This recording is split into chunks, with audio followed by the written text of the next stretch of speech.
নবী করিম সাল্লাল্লাহু আলাইহি ওয়াসাল্লাম তার জীবনের সর্বশেষ যে কাজটা কথাটা বলেছিলেন সেটা ছিল কি? নামাজ। ইন্তেকালের 5 দিন আগে প্রচন্ড জ্বর হলো, মাথায় যন্ত্রণা হলো, বারবার বেহুশ হয়ে পড়েন। যে রাত্রে ইন্তেকাল করবেন সেই রাত্রে সাহাবায়ে কেরাম কেউ ঘরে ফেরে নাই, সবাই কাঁদতেছে। সকলের ধারণা নবীজি খুব তাড়াতাড়ি বিদায় হয়ে যাবেন। ঘরের মধ্যে স্ত্রীরা কাঁদেন, জামাই কাঁদে, নাতি নাতনি কাঁদেন। সব থেকে বেশি কাঁদছেন হযরতে মা ফাতিমা রাদিয়াল্লাহু তাআলা আনহা। রাসূলুল্লাহর হুশ এলো, হযরত ফাতেমার কান্না দেখে কাছে ইশারা করে ডাকলেন, কানে কানে কি যেন বললেন। হযরত ফাতেমার কান্না বন্ধ হয়ে গেল। হযরত আয়েশা ফাতেমাকে ডেকে বলেন, মা তোমার আব্বা জান কি তোমারে বলল, কান্না বন্ধ হলো তোমার? হযরত ফাতেমা বলেন, মা আমার আব্বা জান আমাকে কানে কানে বললেন, মা কাঁদিস না, তোর কান্না আমার বরদাস্ত হয় না। আমি তোমাকে সুসংবাদ শোনাই, আমি মরে যাওয়ার পর সবার আগে তোমার সাথে আমার দেখা হয়ে যাবে। হযরত ফাতেমা বুঝতে পেরেছেন এর অর্থ হলো রাসূলের ইন্তেকালের পরে আত্মীয় স্বজনের ভিতরে সর্বপ্রথম ফাতেমার ইন্তেকাল হবে। হয়েছিল তাই। রাসূলুল্লাহ বেহুশ হয়ে পড়লেন, আবার হুশ হলো, আবার বেহুশ হলেন। হজরের পরে হযরতে জিবরাইল এসে বলছেন, আসসালামু আলাইকা ইয়া রাসূলুল্লাহ, হে আল্লাহর রাসূল, আল্লাহ আপনাকে সালাম বলেছেন আর তিনি জানতে চেয়েছেন আপনি কেমন আছেন। তিনি জানেন আপনি কেমন আছেন, তারপরেও তিনি জানতে চেয়েছেন আপনার মুখে আপনি কেমন আছেন। নবীজি বললেন, আমি বড়ই কষ্টের ভিতরে আছি, অসুস্থ আছি।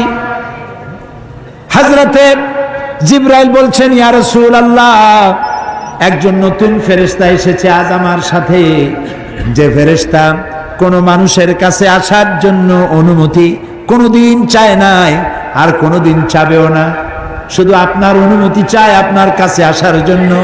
সে ফেরেশতার নাম মালাকুল মউত। হযরতে মালাকুল মউত রাসূলের অনুমতি নিয়ে রাসূলের জাসাদ মুবারকের কাছে এসে সালাম পেশ করলেন।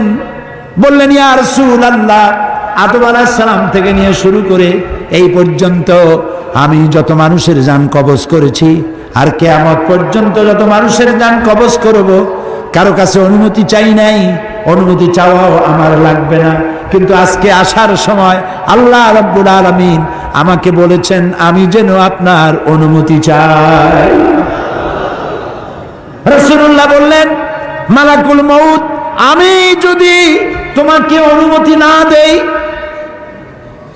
হযরতে মালাকুল মউত বলেন, ইয়া রাসূলুল্লাহ, আল্লাহ তাআলা বলেছেন অনুমতি যদি না পাও ফিরে এসো। আল্লাহু আকবার, আল্লাহু আকবার। হযরতে জিবরাইল বলেন, ইয়া রাসূলুল্লাহ, আল্লাহ রাব্বুল আলামিন আপনার সঙ্গে দিদারের ইন্তজার করতেছেন। নবী বললেন, মালাকুল মউত, তুমি তোমার কাজ শুরু করতে পারো। মালাকুল মউত যখন জান কবজ করতে যাবে, রাসূলুল্লাহ বললেন, আয়েশা একটু কাছে আসো। ওই যে সোনা ছিল কয়েক টুকরা, সোনাগুলোর খবর কি? 6 টুকরা, ছোট্ট ছোট্ট 6টা টুকরা সোনা ছিল, সোনাগুলো কই? হযরত আয়েশা বলেন, আমি তার যত্ন করে রেখেছি। নবীজি বলছেন, এক্ষুনি স্বর্ণ টুকরাগুলি সদকা করে দাও। আমি মুহাম্মদ সাল্লাল্লাহু আলাইহি সাল্লাম আল্লাহর দরবারে এই অবস্থায় উপনীত হতে চাই না যে মুহাম্মদের ঘরের ভিতরে সোনা আছে। হযরত ওমর রাদিয়াল্লাহু তাআলা আনহু রাসূলের সঙ্গে দেখা করতে গেছিলেন একদিন। ঘরে মা আয়েশা ছিলেন না। হযরত ওমর সালাম দিয়ে ঘরের মধ্যে ঢুকে দাঁড়ায় দাঁড়ায় কাঁদতেছেন, বাচ্চা শিশুর মতো ডুকরে ডুকরে কাঁদছে। রাসূলুল্লাহ জিজ্ঞেস করছেন, ওমর কাঁদো কেন? হযরত ওমর বলছেন, আমি বিশ্বনবীর ঘর দেখতেছি, ছোট্ট একটা ঘর, এক কোনায় একটা সরাহি পানি রাখার পাত্র কাইতে হয়ে পড়ে আছে, একটা গ্লাস কাইতে হয়ে পড়ে আছে,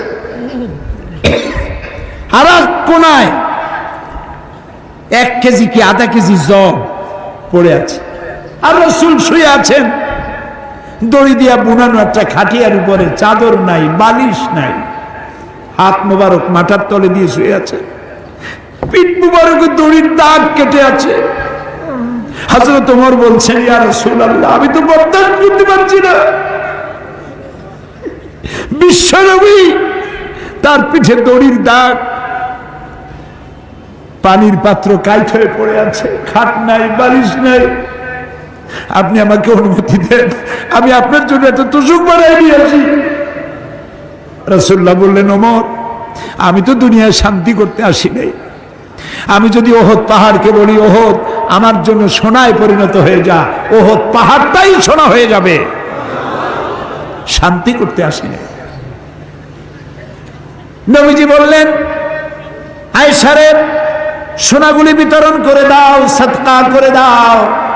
মালাকুল মউতকে বললেন, তুমি তোমার কাম সারো। জান কবজ শুরু হয়ে গেল। নবীজি জীবনের শেষ কথা মুখ থেকে উচ্চারিত হলো, আসসালাত আসসালাত ওয়া মা মালাকাত আইমানুকুম, ও আমার উম্মতেরা, নামাজ নামাজ।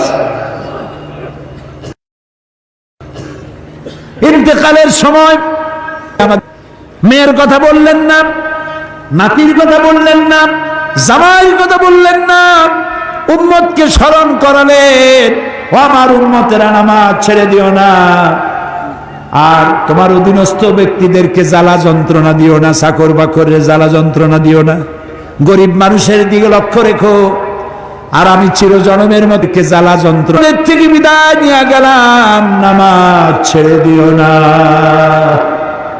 কিয়ামতের দিন ওই রাসূল যদি আমাদেরকে উম্মত বলে পরিচয় না দেন, জান্নাতে যাওয়ার উপায় নাই।